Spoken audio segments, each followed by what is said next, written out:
Hey guys, Frank here and welcome to another episode of How Did I Shoot This One? And today it's so incredibly simple, you're gonna hit yourself in the head if you never tried this out.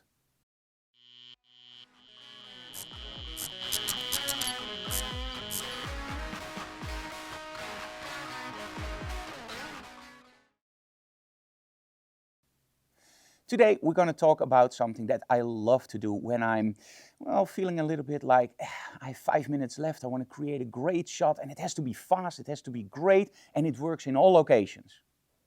That's the setup of today. Now, when I started out with photography, I loved to work with backdrops, but not the way that you think. I love to work with backdrops that were invisible. For the very simple reason, I didn't have any control over my shadows. You probably know the problem, right? Shadows are everywhere. You have those ugly shadows on the back, you don't want them there. And it takes a while before you start to appreciate those shadows, before you start to realize that shadows are the soul of a shot. Shadows glue everything together. It's like in music, that little synthesizer in the back. If you take it out, it sounds horrible. But if you listen to the music, you probably don't even hear the synthesizer. And that's because the people that record that music know exactly where to put that synthesizer. Exactly how loud should it be, that you do hear it, but you don't notice it. And that's the nice thing about shadows. If you control your shadows the right way, you can do so many great things with it. But most of all, you can steer the viewer exactly to where you want it to watch. Now, take a look at the shot. As you can see here, my model is standing almost straight against the backdrop, but you can still see that we have nice lighting on our backdrop, but also this effect. So how did I do this one? Well, it's actually pretty simple. When you look at a light source, you can literally predict how the light source will project your light. Just look at how everything is built. So if a light source aims the light like this, well, you probably already know the light is going like this. If the light source does something like this, you know the light will spread out. If you use a grid, you know the light will be steered. But there's also something else.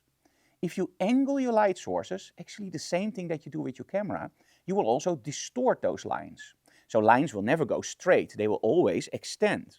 And this is actually the trick I'm using here. So, my model is placed against the backdrop, and I'm actually using a strip light on top of my model aimed slightly forward.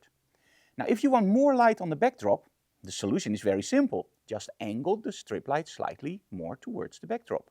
If you want the backdrop totally black, that's also possible. Move the model about 50-60 centimeters forward. Also move the strip light and angle it forwards. Because if there is no light hitting a subject, it won't register on the camera. And that's of course also important that you have your studio really dark, because if you have a lot of light in your studio, you have spill lights. But that's why in the studio it's always dark. Look around me, I can't see anything. And that's the best way to shoot, because then you can set up your lighting perfectly. So, in which situations do these setups work great? As mentioned before, when I started with photography, I didn't want any shadows in my images.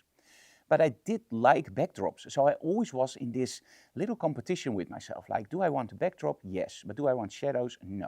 So what did I do?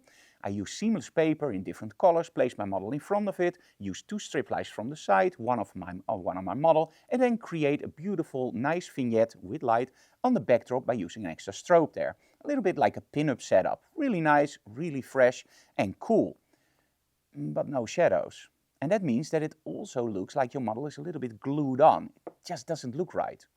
The moment I started using backdrops as real backdrops, so making my model lean against it, using the shadows the right way, that's when everything just clicked together. Everything just moved very nicely in the shot. But the problem is sometimes you don't have that space. So when I'm teaching at a trade show, I'm lucky if I have 2 by 2 meters.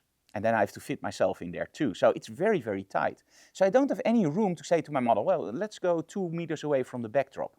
I also have no options to create something nice on the backdrop with nice backlighting because, well, my model is almost against the backdrop. And this is when I started to use this technique. And it's awesome. Just place a light source right above your model, but make sure it's a longer light source. So for example, the Frank Doorhof flash bender in strip light configuration. Or a strip light, but it has to be a longer one. And the reason is simple. We want to light both the back of our model, but also have enough light on the front. So it doesn't make any sense to do it like this, because no light will hit your model. So we always have to angle it slightly towards the model, and then you also have enough light on your backdrop. There is only one thing in this light setup that makes it really tricky. The model has to look up or wear sunglasses. But if she does, well, you get some really amazing shots. So let's take a look at the behind the scenes video that you can see how incredibly easy this setup is. And, well, of course, the final results.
As you can see, a setup you can do very easily in your own studio. You only need one strip light, and a boom arm, by the way. That also helps because you make sure that that strip light is on top of your model. And this is why I love those geekoto strobes so much, because they're run on batteries, so I don't have any problems with cables, and they are very lightweight, so I can just place them straight above my model with a relatively light boom stand. Thank you so very much for watching, guys. See you again next time. If you have any questions, leave them in the comments below, and maybe your question is answered in the next episode of How Did I Shoot This One or our digital classroom. And of course, hit the bell and like notification button, please. But most of all, tell other people about our channel so we can grow. See you again next time. Bye, guys.